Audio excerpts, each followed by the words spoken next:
Mpanyimfoɔ wɔ asɛm bi a wɔtaaka. Na wɔse sɛ otwadi ampɔn ba sɛ yɛ dɔm kokurokoi sɛ wɔyɛ wadɔm na wɔrepagya wo a hwɛ sɛ wobɛyɛ afoforɔ papa ɛsiane sɛ saafoɔ yi ara na wɔrehwɛ fam a wobɛhyia wɔn. Nanso AKOSUA KUMI deɛ wampɛ saa afutusɛm yi antie koraa. AKOSUA KUMI ababaawa yi wɔsii soɔ no na ahoɔfɛ deɛ ɔfa no kwa. Sɛ wɔsɔre anɔpa dware tutu aduhwam de gu ne ho a na wɔsan so de namafoɔ lepeseteke yi bi akeka n'ano a minua gyae AKOSUA ahoɔfɛni. AKOSUA tumi de n'ani kɛkɛ hwɛ mmarima ma wɔtete gu mɔnka mu. Mpanyimfoɔ kan yi o wɔn se ahoɔfɛ ɛnya ade pa enka yɛni mmere ho empɛ bi. Yɛn nti na mmarima deɛ ɛho ɛnyɛ AKOSUA KUMI ɛnna. Mmarima atitire, mmarima anyansafoɔ, akwabrane, animonyamfoɔ papa bi na wɔse AKOSUA KUMI pɛ.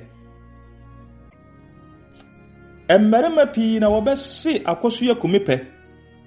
Enso wampɛ emu biara kɔpem sɛ okohyia amakye.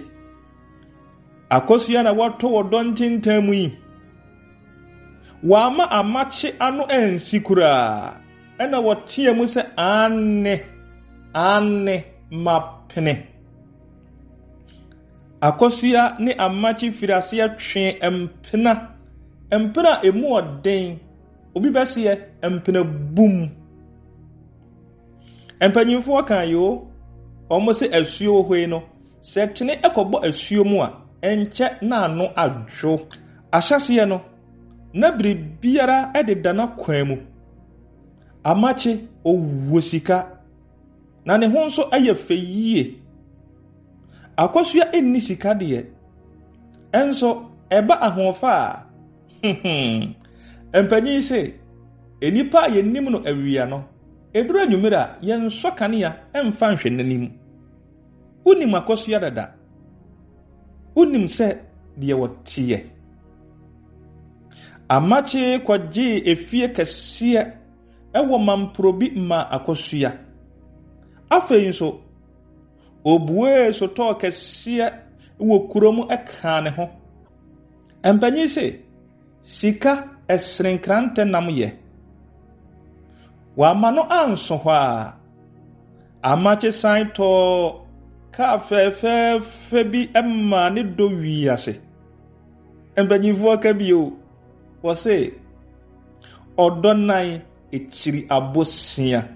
Saa asɛm yi mpanyinfoɔ ka wɔmmoa koraa.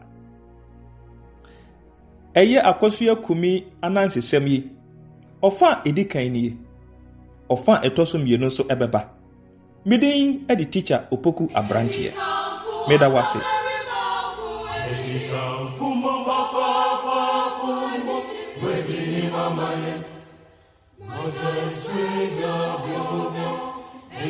Sueña, cansa, sueña,